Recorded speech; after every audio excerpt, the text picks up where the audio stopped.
예, 안녕하세요. 어서 오십시오. 올해도 이제 다 갔는데 되돌아보면 어떠세요? 오늘 뭐 이번 2017년도에는 많은 일들이 있었죠. 대통령의 파면도 있었고, 또 조기 대통령 선거도 있었고, 그로 인한 또 새로운 정부가 출범이 됐고요. 저 개인적으로 그로 인해서 야당의 초선 의원에서 여당의 원내부대표가 됐다는 가장 큰 변화가 있었고요. 아마 국민들도 상당히 큰 변화를 느꼈을 것이고, 다사다난이라는 표현보다 오히려 상전벽해. 예, 세상이 많이 바뀌었고, 나라가 좀 나라다워지는 그런 느낌을 아마 국민들도 갖고 계시는 것 같아요.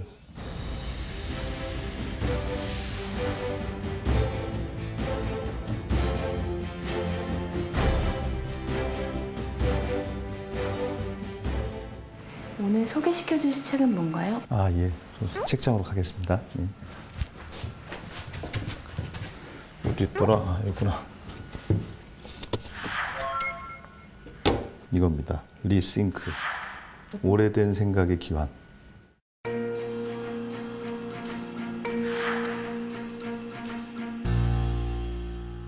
이 책에는 아주 다양한 얘기들이 있어요. 예전에도 존재했던 생각들이 어떻게 사회의 변화에 따라서 어떻게 또 그 아이디어와 의견들이 다시 등장하고 소멸하고 또 다시 등장하고 이런 과정들에 대해서 잘 정리되어 있는 아주 흥미로운 책이고요. 과연 이제 내가 가지고 있는 생각이나 사고방식, 습관 이런 것들이 도대체 어디서 왔는지, 도대체 우리가 어떤 생각들을 키워야 되고 어떤 생각을 또 버려야 될지에 대해서 한번 고민을 해볼 수 있는 그런 책입니다.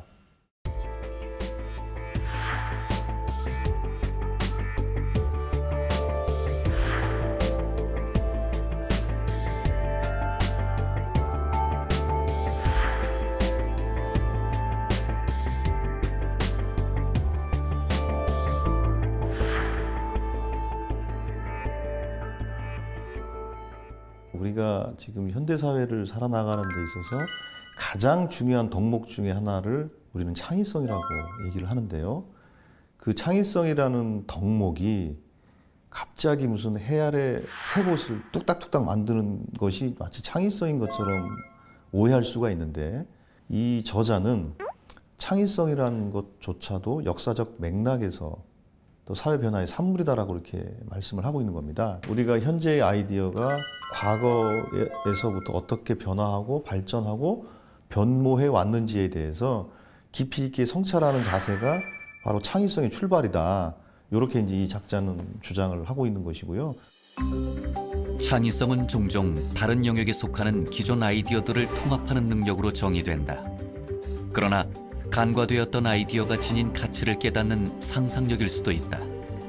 알고 보면 혁신은 오래된 아이디어에 의존하는 경우가 놀랄 만큼 많기 때문이다.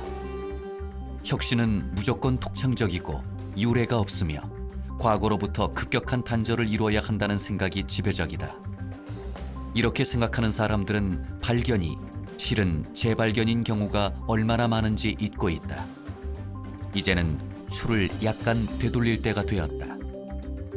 군대의 침략은 막을 수 있으나 제때를 만난 사상은 막을 수 없다. 그러니까 우리가 이제 사실 창의성에 대한 압박이 있거든요. 이게 뭔가 새로운 것, 그 누구도 시도할 수 없고 범접할 수 없는 그 어떤 것을 만드는 것이 창의성이라고 우리는 생각을 하는데, 그렇진 않습니다. 다양한 요소들을 융합해서 발생하거나 아니면 기존의 아이디어를 현재에 맞게 재구성을 하거나 해석하는 과정 속에서 창의적 산물이 나오는 것이지 갑자기 하늘에 뚝 떨어지는 건 아닙니다. 여기 이 책의 가장 흥미로운 대목 중에 하나인데요. 전기차가 이미 이제 19세기에 발명이 돼서 실제로는 상업운전까지 런던이나 미국에 이렇게 했었습니다. 최초의 전기차는 1837년에 영국의 화학자인 로버트 데이비슨이 처음 만들었다. 전기차는 휘발유차보다 훨씬 인기가 많았다. 소음이 덜했고 오염물질도 덜 배출했다. 20세기는 전기차의 세기가 될 것이 분명했다. 미국의 도로 사정이 나아지면서 더 멀리 여행하는 일도 가능해졌다. 반면 전기차는 한정된 배터리 용량 때문에 그럴 수 없었다. 그러다가 마침내 기술 기업가인 일론 머스크가 등장했다. 2008년에 테슬라는 고속도로를 달릴 수 있는 첫 전기차로 10만 9천 달러짜리 로드스터를 출시했다. 한 번 충전으로 약 320km 이상을 달릴 수 있었다. 현대의 배터리 기술은 전기차를 다시 실용적으로 만드는 데 필요한 빠진 조각이었다. 현재의 전기차는 이 한 조각을 맞춰서 전기차가 대중화의 길로 들어서게 될 것이다. 이렇게 해서 빠진 조각이라는 표현을 이제 하게 됩니다. 지금 현재 2017년 12월 현재의 생각이 현실에서 부정되거나 거부되거나 아니면 뭐 별거 아닌 것으로 이제 터부시되거나 이렇게 될 수가 있습니다. 근데 이제 이 생각들이 조금 지나서 10년, 20년 뒤에 그럼 도대체 어떤 생각으로 인정받을까에 대해서 우리는 조금 긴 시각을 가지고 판단할 필요가 있다는 거예요. 파리 식물원의 후문으로 들어서면 동상으로 영원히 남게 된 18세기와 19세기의 프랑스 과학자를 만날 수 있다. 사색에 잠긴 얼굴로 먼 곳을 응시하는 사람은 식물학자이자 동물학자 장 바티스트 라마르크. 동상 앞에는 불어로 진화론의 창시자라고 적혀 있다. 뒤로 돌아가면 한 젊은 여성이 슬픈 표정으로 의자에 주저앉아 슬픈 표정의 늙은 라마르크에게 손을 뻗어서 위로하는 청동 부조가 있다. 이 여성은 호세 사람들은 아버지를 존경할 거예요. 호세 사람들이 아버지의 한을 풀어줄 거예요. 라며 그를 달랜다. 계몽시대의 위대한 과학자가 무슨 연유로 한을 풀어야 했을까? 라마르크는 아메바와 개를 비교하면 확인할 수 있듯이 생명체는 갈수록 복잡한 방식으로 자신을 조직하는 경향이 있으며 종은 특정한 환경에 점차 적응하면서 적절한 형질을 얻거나 버린다고 말했다. 이런 생각은 당대에 상당한 논쟁을 불러일으켰으며 대개 배척당했다. 시간이 흘러 2003년에 이자벨 망수이라는 젊은 프랑스 과학자가 나타났다. 망수이와 다른 연구자들은 만성적인 스트레스가 메티로아 과정을 통해 뇌에서 특정 유전자 표현형을 비활성화하여 장기적인 우울증을 초래한다는 사실을 발견했다. 이런 상태는 생쥐의 경우 생식세포를 통해 불운한 자손에게 전달된다. 그렇다면 라마르크가 주장한 내용이 실제로 가능하다는 말이 된다. 저는 현재 다른 많은 사람들처럼 라마르크가 다윈보다 거의 50년 일찍 훨씬 진전된 이론을 수립했다고 생각합니다. 어쩌면 불운했던 것일지도 몰라요. 다윈이 갈라파고스라는 그런 하나의 이 군도에 가서 그것에 대해서 이렇게 일종의 말하자면 그 관찰을 통해서 일종의 검증을 해낸 결과 아닙니까? 그러니까 이제 다윈의 진화론이 훨씬 더 주목을 받았고 그게 훨씬 더 종합적이라고 당연히 생각할 수밖에 없는 거죠.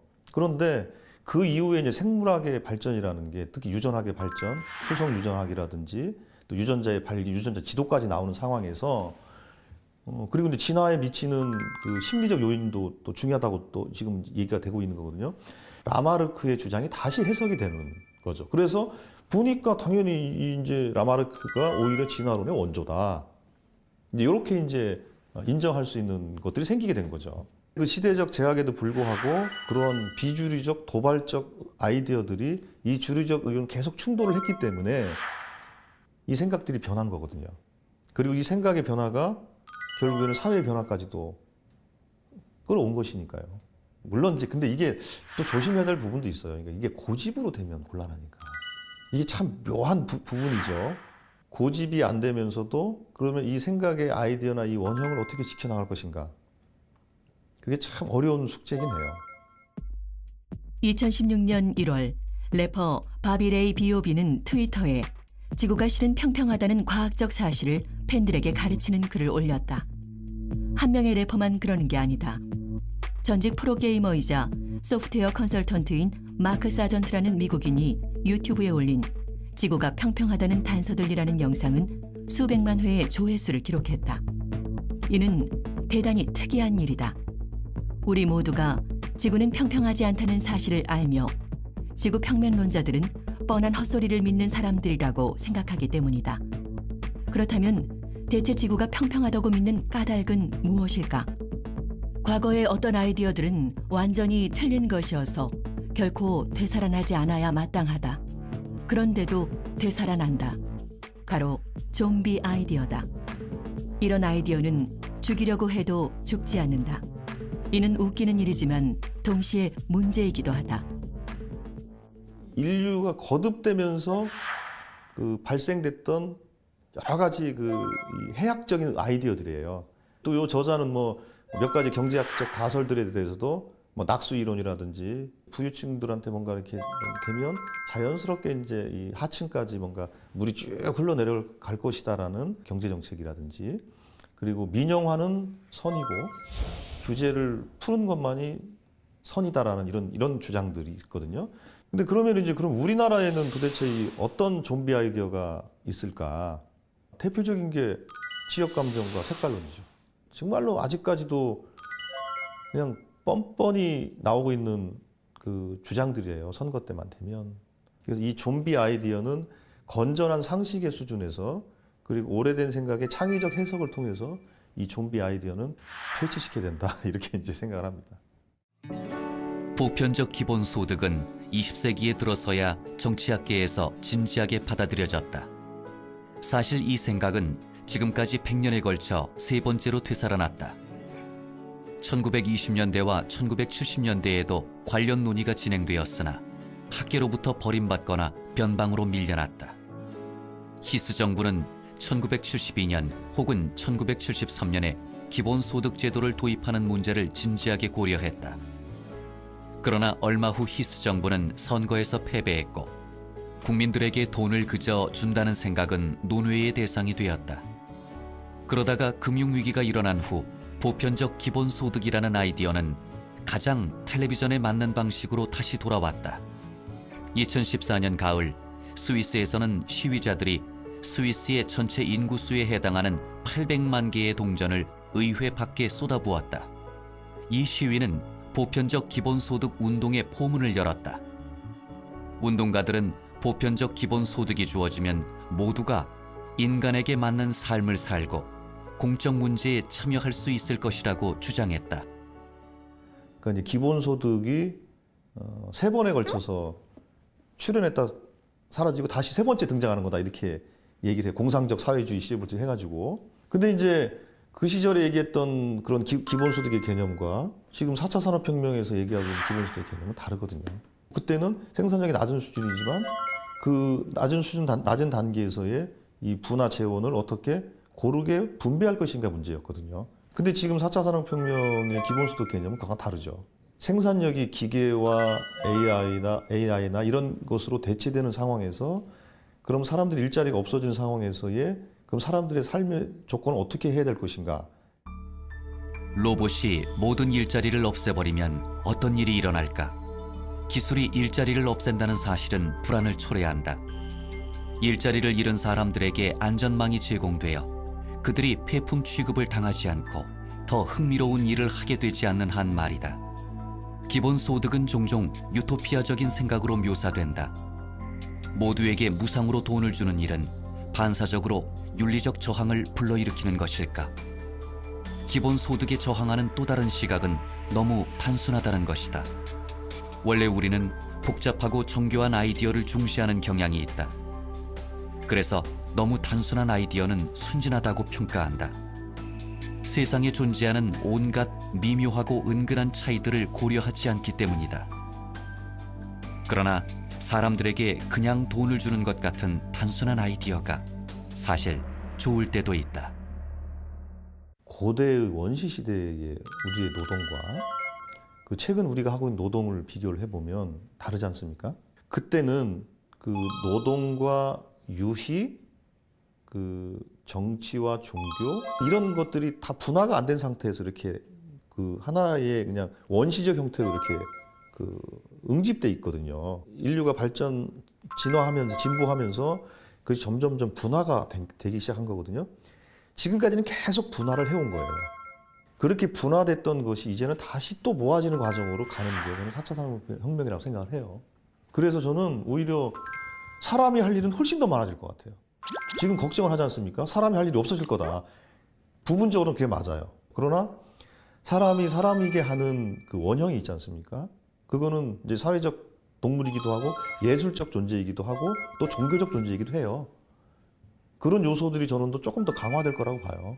그래서 이 밑받침이 되는 게 그래서 기본소득이라는 개념들이 그래서 들어가야 된다라는 거죠. 이 과정을 우리가 준비는 해야죠. 그래서 제일 중요한 그래서 정치가 저는 중요하다고 보는 거예요.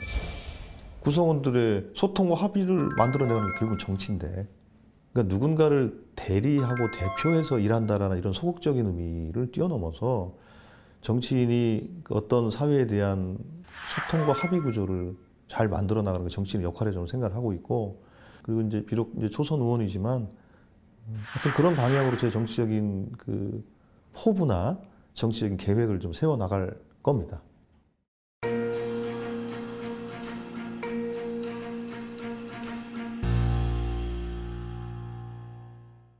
대학을 졸업한 지 한 10년 정도 된 분들, 한 40대, 그리고 50대, 요 분들이 좀 봤으면 좋겠어요. 왜냐하면은 이제 그 중고등학교 때 우리가 배웠던 거, 또 대학에서 전공했던 거, 또 사회에 나와 직장 생활하고 하면서 했던 여러 가지 경험들이 축적된 나이에 한번 생각을 되돌아봐야 되겠다. 내가 가지고 있는 사고방식, 내가 익숙해 있는 아이디어, 의견들, 이것에 대해서 한 번 더 다시 생각하는, 리싱크하는 그런 계기를 좀 만드는 게 필요하다고 보거든요.